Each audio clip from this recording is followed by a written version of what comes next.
ബീഹാർ മുഖ്യമന്ത്രി നിതീഷ് കുമാറിനെ ബി.ജെ.പി. നേതാക്കളോടൊപ്പമുള്ള തെരഞ്ഞെടുപ്പ് പ്രചരണ യോഗങ്ങളിൽ കഴിഞ്ഞ 2 ഘട്ടങ്ങളിലായി അധികം കാണാറില്ല.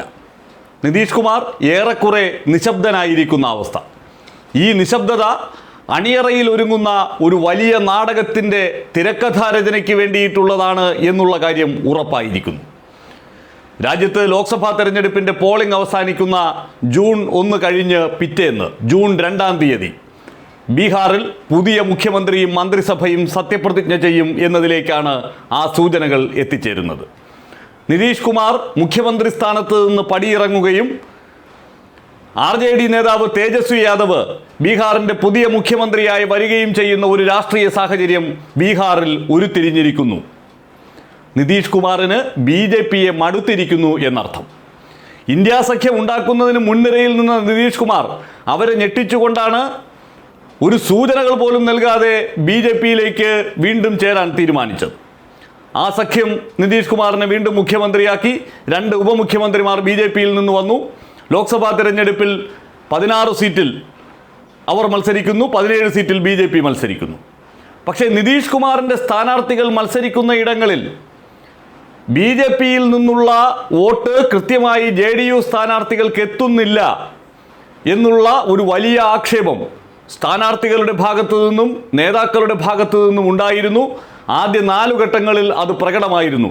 JDU സ്ഥാനാർത്ഥികൾ മത്സരിച്ച സീറ്റുകളിൽ പരാജയം ഉറപ്പാണ് എന്ന നിലയിലേക്ക് കാര്യങ്ങൾ എത്തുന്നു. ഇനി 21 സീറ്റുകളിൽ അവിടെ ലോക്സഭാ തെരഞ്ഞെടുപ്പ് അവശേഷിക്കുന്നുണ്ട്. ആ 21 സീറ്റുകളിൽ ഏറെയും JDU മത്സരിക്കുന്ന സീറ്റുകളുമാണ്. അതുകൊണ്ട് തന്നെ നിതീഷ് കുമാറിൻ്റെ ഈ നിശബ്ദത ജൂൺ 1-ന് ശേഷം ബീഹാറിൽ ഉണ്ടാകാൻ പോകുന്ന രാഷ്ട്രീയ മാറ്റത്തിൻ്റെ തിരക്കഥയൊരുക്കൽ അതൊക്കെ നരേന്ദ്രമോദിയെയും ബി.ജെ.പിയെയും വല്ലാതെ അസ്വസ്ഥപ്പെടുത്തുന്നുണ്ട്. എന്തായാലും ജൂൺ 2-ാം തീയതി ബീഹാറിൽ ഒരു വലിയ രാഷ്ട്രീയ മാറ്റം നടക്കാൻ പോകുന്നു എന്നുള്ള സൂചന ബീഹാർ രാഷ്ട്രീയം കൈകാര്യം ചെയ്യുന്ന പ്രധാനപ്പെട്ട മാധ്യമപ്രവർത്തകരെല്ലാം പങ്കുവച്ചു കഴിഞ്ഞു. ബീഹാറിൽ ഇപ്പോൾ ബി.ജെ.പി. JDU സഖ്യം ഭരിക്കുന്നത് 134 പേരുടെ പിന്തുണയോടുകൂടിയാണ് 243 സീറ്റിൽ. അതിൽ JDUവിനുള്ള 47 സീറ്റ്, ബി.ജെ.പിക്കുള്ള 82 സീറ്റ്. മറുവശത്ത് RJD നേതൃത്വം നൽകുന്ന മഹാസഖ്യത്തിന് 107 പേരുടെ പിന്തുണയുണ്ട്. RJDയുടെ 74, കോൺഗ്രസിൻ്റെ 17, CPI-MLൻ്റെ 11, CPM, CPI തുടങ്ങിയ കക്ഷികളുടെ സീറ്റുകൾ ഒക്കെ കൂടി ചേർത്ത്. അപ്പോൾ 47 പേരുള്ള JDU ഇപ്പുറത്തേക്ക് വരാൻ തീരുമാനിച്ചാൽ ഇപ്പോഴത്തെ സാഹചര്യത്തിന് തൊട്ടു മുമ്പുള്ള അവസ്ഥ സംജാതമാകും. നല്ല ഭൂരിപക്ഷം ആ സഖ്യത്തിന് ഉറപ്പിക്കാനാകും. നിതീഷ് കുമാറിന് വീണ്ടും മുഖ്യമന്ത്രിയാകാനുള്ള ഒരവസരം അവിടെയും ഉണ്ട് എങ്കിൽ പോലും ഇപ്പോൾ RJD മുന്നോട്ട് വച്ചിരിക്കുന്ന ഉപാധി എന്ന് പറയുന്നത് നിതീഷ് കുമാറിന് ഇപ്പുറത്തേക്ക് വരാം, പക്ഷേ മുഖ്യമന്ത്രി സ്ഥാനം RJDക്ക് കിട്ടണം എന്നുള്ളതാണ്. നിതീഷ് കുമാറും ഏറെക്കുറെ അതിന് സമ്മതം മൂളിയിരിക്കുന്നു എന്നതാണ്. തൻ്റെ പടിയിറക്കത്തിനുള്ള സമയമായി എന്നുള്ള കാര്യം നിതീഷ് കുമാർ തിരിച്ചറിയുന്നു. ബി.ജെ.പിയിൽ നിന്നാൽ തൻ്റെ പാർട്ടിയെ കൂടി ചവിട്ടിയരച്ചു കളയും എന്നുള്ള ആ ബോധ്യത്തിൽ നിന്നാണ് തിരികെ RJDയുമായുള്ള സഖ്യത്തിലേക്ക് എത്തിയാൽ പാർട്ടിയെങ്കിലും നിലനിൽക്കുമെന്നുള്ള ബോധ്യത്തിൻ്റെ അടിസ്ഥാനത്തിൽ അത്തരമൊരു തീരുമാനത്തിലേക്ക് നിതീഷ് കുമാർ എത്തുന്നത്. ഏതായാലും ബീഹാറിൽ ബി.ജെ.പി. JDU സഖ്യത്തിന് ലോക്സഭാ തെരഞ്ഞെടുപ്പിൽ വലിയ തിരിച്ചടിയേൽക്കുമെന്ന് തുടക്കം മുതൽ പറഞ്ഞിരുന്നത് ശരിവച്ചുകൊണ്ടുള്ള സൂചനകളാണ് ഇപ്പോൾ അവിടെ അരങ്ങേറുന്നത്. JDUവിൽ നിന്ന് ബി.ജെ.പിയിലേക്കും ബി.ജെ.പിയിൽ നിന്ന് JDUവിലേക്കും കൃത്യമായി വോട്ട് ട്രാൻസ്ഫർ നടക്കുന്നില്ല എന്ന് 4 ഘട്ടങ്ങൾ വ്യക്തമാക്കിയിരുന്നു. അങ്ങോട്ടും ഇങ്ങോട്ടും നല്ല പണി പണിതിട്ടുണ്ട്. അതിൻ്റെ അവസാനമെന്നോണമാണ് ബി.ജെ.പിയുമായുള്ള ബന്ധം ഉപേക്ഷിക്കാൻ നിതീഷ് കുമാർ ആലോചിക്കുന്നുണ്ട് എന്ന സൂചനകൾ പുറത്തു വന്നത്. പ്രധാനമന്ത്രിയുമായി പോലും റോഡ് ഷോകളിൽ പങ്കെടുക്കാൻ നിതീഷ് കുമാർ വിസമ്മതം അറിയിച്ചിരുന്നു. നിതീഷ് കുമാർ തൻ്റെ സ്ഥാനാർത്ഥികൾക്ക് വേണ്ടി ഒറ്റയ്ക്ക് പ്രചരണം നയിക്കുകയായിരുന്നു. അപ്പോൾ ആ സഖ്യം ഇല്ലാതാവുകയാണ് എന്നുള്ള സൂചന നേരത്തെ തന്നെ ഉണ്ടായിരുന്നു. ഇതുപോലെ ഒരു വലിയ ദുരന്തം ബി.ജെ.പി. നേരിടുന്നത് മഹാരാഷ്ട്രയിലാണ്. അവിടെ അജിത് പവാർ വിഭാഗവും ഷിൻഡെയുടെ ശിവസേനയും ഒക്കെ ഒറ്റയ്ക്കാണ് വോട്ട് പിടിക്കുന്നത് അവരവരുടെ സ്ഥാനാർത്ഥികൾക്ക് വേണ്ടി. ഇടയ്ക്ക് മോദി വരുമ്പോൾ മാത്രം അപ്പുറത്തും ഇപ്പുറത്തും നിൽക്കാൻ ഇവർ നിൽക്കുന്നു എന്നുള്ളത് ഒഴിച്ചാൽ ബാക്കിയുള്ള അവസരങ്ങളിൽ, കാരണം അവരുടെ അണികൾ ഈ ബന്ധത്തിൽ പൂർണ്ണമായി വിശ്വസിച്ചിട്ടില്ല. അങ്ങനെ ഒരു വോട്ട് ട്രാൻസ്ഫർ പൂർണ്ണമായി നടക്കുന്നില്ല. ബാരാമതിയിൽ പോലും അത് ദൃശ്യമായിരുന്നു. അജിത് പവാർ വേറെ ഒരിടത്തും പോവാതെ ബാരാമതിയിൽ ക്യാമ്പ് ചെയ്ത് ഭാര്യയ്ക്ക് വേണ്ടി വോട്ട് പിടിക്കുന്ന കാഴ്ച കണ്ടു. പ്രധാനപ്പെട്ട ബി.ജെ.പി. നേതാക്കളോ ഷിൻഡെ വിഭാഗത്തിൻ്റെ നേതാക്കളോ ഒന്നും അവിടെ പോയി ക്യാമ്പയിനിങ്ങിന് നേതൃത്വം നൽകാൻ തയ്യാറായില്ല. അപ്പോൾ അതാണ് മഹാരാഷ്ട്രയിലെയും അവസ്ഥ. ഈ മഹാരാഷ്ട്രയിലും ബീഹാറിലും BJPക്ക് വലിയ തിരിച്ചടി നേരിടേണ്ടി വരുമെന്ന് പറയുന്നതിനുള്ള പ്രധാന കാരണവും അതായിരുന്നു.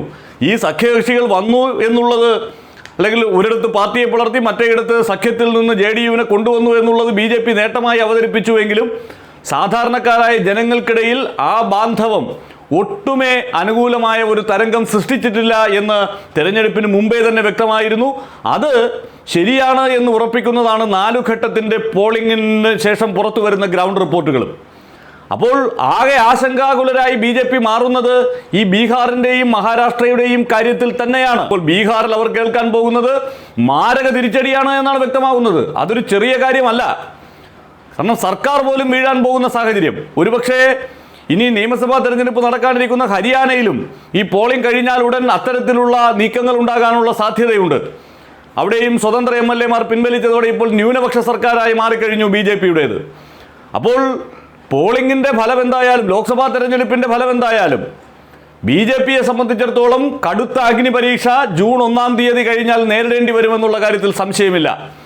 രാജ്യത്തിൻ്റെ പൊളിറ്റിക്കൽ ലാൻഡ്സ്കേപ്പിൽ വലിയ ചർച്ചകൾ ഒരിക്കൽ കൂടി ഉയർത്തിവിടാൻ പാകത്തിലുള്ള അണിയറ നീക്കങ്ങൾ ബീഹാറിൽ നടക്കുന്നു എന്നുള്ളത്, ഇനി സഖ്യം വിട്ടില്ലെങ്കിൽ പോലും JDU അവർക്കിടെ ജയിച്ചു വരുന്ന MP മാർ BJPയോടൊപ്പം ഉറച്ചു നിൽക്കുമോ എന്നുള്ള കാര്യത്തിൽ വലിയ ആശങ്കകൾ BJPയെ സംബന്ധിച്ചിടത്തോളം നിലനിൽക്കുന്നുണ്ട്.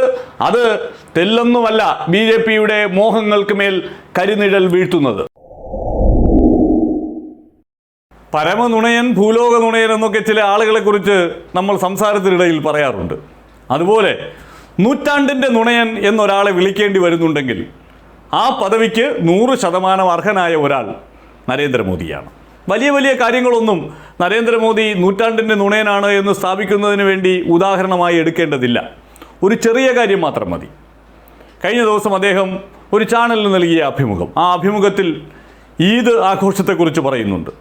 അപ്പോൾ ഈദ് ദിനത്തിൽ തൻ്റെ വീട്ടിൽ ഭക്ഷണമൊന്നും വയ്ക്കാറില്ല, അയൽപക്കത്തെ മുസ്ലിം വീടുകളിൽ നിന്നാണ് ഭക്ഷണം കൊണ്ടുവരാറുള്ളത്, അമ്മാതിരി മുസ്ലിങ്ങളുമായി സ്നേഹം പുലർത്തുന്ന ഒരു മനുഷ്യനാണ് ഞാൻ എന്ന് ബോധ്യപ്പെടുത്താൻ വേണ്ടിയിട്ടായിരുന്നു നരേന്ദ്രമോദി ആ ഉദാഹരണം പറഞ്ഞത്. ശരി, ഇരിക്കട്ടെ, നല്ല കാര്യം.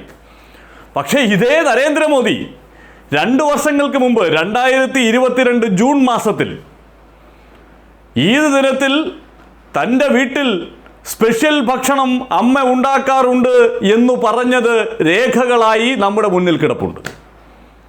ഇതുപോലെ ഒരു അഭിമുഖത്തിൽ തന്നെയാണ് അതും പറഞ്ഞത്.